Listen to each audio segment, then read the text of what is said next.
সুপ্রিয় শিক্ষার্থী, আমরা আলোচনা করব আজকে মোমেন্ট অফ ইনার্শিয়া এই চ্যাপ্টার নিয়ে। মোমেন্ট অফ ইনার্শিয়া শব্দটার বাংলা অর্থ হচ্ছে জড়তার ভ্রামক। জড়তা মানে হচ্ছে যদি আমি এখানে স্থিরভাবে বসে থাকি তাহলে আমি জড় অবস্থায় আছি, অর্থাৎ আমি মুভমেন্ট করছি না। এভাবে টেবিল চেয়ার এগুলো জড় অবস্থা থাকে, তাহলে এগুলোকে মুভমেন্ট করার জন্য আমাদের একটা ফোর্স অ্যাপ্লাই করতে হয়। তো কোনো একটা বস্তুকে মুভিং করার জন্য কী পরিমাণ ফোর্স অ্যাপ্লাই করতে হয় সেটা হচ্ছে মূলত জড়তার ভ্রামক। ধারণাটা মূলত এরকমই। তো আমরা একটু ডেফিনেশনটা দেখব যে a measure of the resistance of a body to angular acceleration about a given axis that is equal to the sum of the product of each element of mass in the body and the square of the elements distance from the axis. এই কথার অর্থ আমরা যদি meaning বুঝি তাহলে বুঝতে পারবো যে a measure of the resistance of a body, একটা বস্তুর বাধা পাওয়ার পরিমাপ, রেজিস্ট্যান্স মানে বাধা পাওয়া বা বাধাপ্রাপ্ত হওয়ার পরিমাপ, টু অ্যাঙ্গুলার অ্যাক্সিলারেশন, অর্থাৎ অ্যাঙ্গুলার অ্যাক্সিলারেশন মানে হচ্ছে ঘূর্ণনশীল অবস্থায় কোনো বস্তু যদি থাকে, এভাবে যদি একটা সার্কুলেট ওয়েতে থাকে, একটা বৈদ্যুতিক পাখা ঘুরে বা কোনো একটা বস্তু একটা বৃত্তপথে ঘুরে বা বৃত্ত তৈরি করে, তাহলে ওইসব বস্তুর কথা বলছে যে বস্তুগুলোর অ্যাঙ্গুলার অ্যাক্সিলারেশন থাকে। অ্যাঙ্গুলার অ্যাক্সিলারেশন মানে হচ্ছে কৌণিক ত্বরণ। তাহলে ঘূর্ণনশীল বস্তুর কৌণিক ত্বরণ আছে, যেসব বস্তুর কৌণিক ত্বরণ আছে ওইসব বস্তুর ক্ষেত্রে বলছে সে যে ওই বস্তুটা যখন স্থির অবস্থায় আছে ওইটাকে ন্যূনতম যে পরিমাণ বল প্রয়োগ করার ফলে বস্তুটার জড়তা কাটবে বা বস্তুটার বাধা অতিক্রম করে সে চলার উপক্রম হবে, সেটা হচ্ছে জড়তার মোমেন্ট অফ ইনার্শিয়া বা জড়তার ভ্রামক। তাহলে এই জড়তার ভ্রামকের জন্য যে ম্যাথামেটিক্যালি আমরা বলতে হবে এখানে যে দ্যাট ইজ ইকুয়াল টু, এটা হচ্ছে আরেকটা পার্ট, এটা হচ্ছে জড়তার ভ্রামক কীভাবে পরিমাপ করা হয়। That is equal to the sum of the product of each element of the mass in the body. যে বস্তুটা ঘূর্ণনশীল অবস্থা আছে সে বস্তুটার প্রত্যেকটা বিন্দু বস্তুর ভর and the square of the elements distance from the Axis, প্রত্যেকটা বিন্দু বস্তুর ভর এবং যেই অক্ষর সাপেক্ষে বস্তুটা ঘূর্ণনশীল অবস্থা আছে সেই অক্ষ থেকে বিন্দু বস্তুটার দূরত্ব, প্রত্যেকটা বিন্দু বস্তুর দূরত্ব, অনেকগুলো অসংখ্য অগণিত বিন্দু বস্তু দিয়ে একটা বস্তু তৈরি হয়। আর ওই বস্তুটা যখন ঘূর্ণনশীল অবস্থা থাকে প্রত্যেকটা বিন্দু বস্তুর অক্ষ থেকে দূরত্ব এবং বিন্দু বস্তুর ভর, এই দুইটা জিনিসকে একসাথে যদি গুণ করা হয় এবং ভরের সাথে দূরত্বের বর্গ, দূরত্ব যেটা হয় সেটার বর্গ করে যদি গুণ করা হয়, এভাবে সমস্ত ভরগুলো এবং সমস্ত দূরত্বের বর্গগুলো যদি একসাথে গুণ করা হয় তাহলে পুরো জিনিসটার মোমেন্ট অফ ইনার্শিয়া আমরা পেয়ে যাব। আমরা এখানে ম্যাথামেটিক্যালি একটু দেখব যে মোমেন্ট অফ ইনার্শিয়ার এক্সপ্লেনেশনটা দেখলে আমরা বুঝতে পারবো, যে ব্যাখ্যাটা দেখলে expression for the moment of inertia, moment of ইনার্শিয়ার এক্সপ্রেশন কীভাবে বের করা যায়।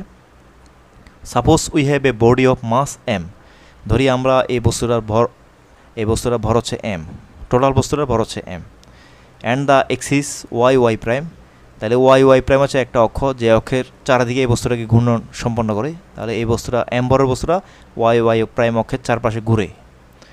Imagine the body to be composed of a large number of particles of masses M1, M2, M3 etcetera.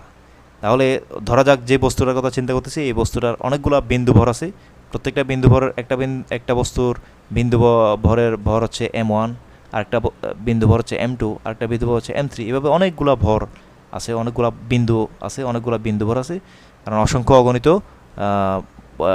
ক্ষুদ্র বস্তুর সমন্বয়ে এই টোটাল বস্তুটা আপনার তৈরি হয়েছে। তাহলে at the distance R1, R2 and R3, তাহলে অক্ষ থেকে M1 ভরের দূরত্ব হচ্ছে R1, অক্ষ থেকে M2 ভরের দূরত্ব হচ্ছে R2, অক্ষ থেকে M3 ভরের দূরত্ব হচ্ছে R3, এভাবে অনেকগুলো আছে।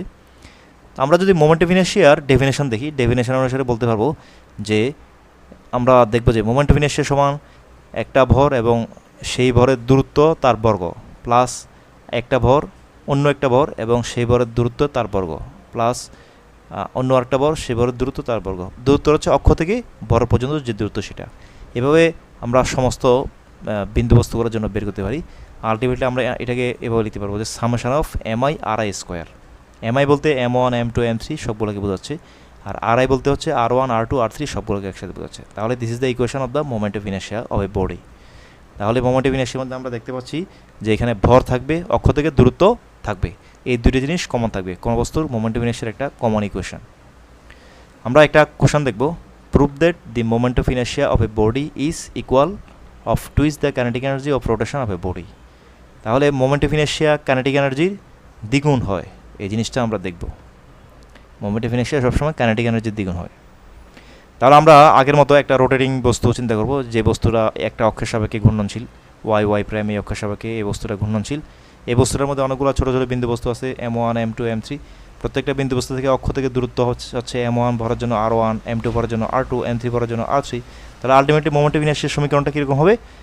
M1 R1 plus M2 R2 plus M3 R3 এরকম হবে। আচ্ছা, যাই হোক, আমরা এখন দেখবো যে কাইনেটিক এনার্জির ইকুয়েশন আমাদেরকে বের করে বলছে যে কাইনেটিক এনার্জির ইকুয়েশনটা কেমন হবে, অর্থাৎ কাইনেটিক এনার্জি মোমেন্ট অফ ইনার্শিয়ার দ্বিগুণ হয়, এই জিনিসটা আমরা দেখব। তা আমরা আলটিমেটলি আমরা কাইনেটিক এনার্জি বা গতিশক্তির সমীকরণ জানি হাফ এম ভি স্কোয়ার।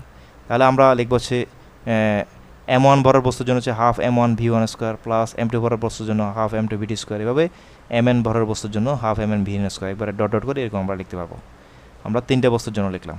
এখন এখান থেকে আমরা লিখবো হচ্ছে half M1 V is equal to omega r. আমরা একটা সমীকরণ মনে রাখবো, এটা হচ্ছে রৈখিক বেগ এবং কৌণিক বেগের মধ্যে সম্পর্ক, V is equal to omega আর। তাহলে সেখান থেকে আমরা লিখতে পারবো যে V1 এর জন্য আমরা ওমেগা R1 হোল স্কোয়ার লিখবো। তাহলে M1 omega square R1 square হয়ে যাবে। M1 তো আগে ছিল, আর V1 এর জায়গায় লিখবো হচ্ছে কি ওমেগা R1, ওমেগাটাকে কমন রাখবো, ওমেগা R1, তাহলে ওমেগা স্কোয়ার R1 স্কোয়ার হয়ে যাবে, plus half M2 omega square R2 square, half M3 omega square R3 square. হ্যাঁ, এইভাবে হবে। তো আমরা এখানে দেখতে পাচ্ছি যে ওমেগাটা সব জায়গায় কমন, ওমেগাটা কমন হচ্ছে এই জন্য ওমেগাটাকে বলা হচ্ছে রৈখিক বেগ। তাহলে ঘূর্ণনশীল বস্তুর রৈখিক বেগ সবসময় একই সমান থাকে, এই জন্য ওমেগাটা ওমেগা 1 ওমেগা 2 এরকম হবে না, ওমেগা হিসেবে থাকবে। তো এখান থেকে আমরা কমন কী পাবো? এখান থেকে কমন পাবো হচ্ছে হাফ কমন যাবে আর ওমেগা স্কোয়ার কমন যাবে, হাফ ওমেগা স্কোয়ার। যদি কমন নিয়ে আমরা প্রথম অংশ থেকে পাবো M1 R1 square plus M2 R2 square plus M3 R3 square পাবো। তো এখান থেকে আমরা হাফ ওমেগা স্কোয়ার থাকবে, এখান থেকে আমরা লিখতে পারবো হচ্ছে M1 M2 M3 সবগুলো মিলে হচ্ছে M, R1 R2 R3 সবগুলো মিলে হচ্ছে R, তার মানে M R square, summation of M R square. তো আমরা জানি summation of M R square মানে হচ্ছে I। আমরা পরে আসছি মোমেন্ট অফ ইনার্শিয়ার সমীকরণ I equal to M R square. তাহলে I লিখলাম। এখন আমরা লিখতে পারবো যে I সমান 2E বাই ওমেগা স্কোয়ার লিখতে পারবো, আইটাকে এদিকে নিয়ে বাম দিকে নিয়ে বজ্রগ্রহণ করলাম। যদি ওমেগা সমান 1 হয়, আমরা জানি ঘূর্ণনশীল বস্তুর ওমেগার মান সবসময় একই সমান থাকে, অর্থাৎ ইউনিট ভ্যালু।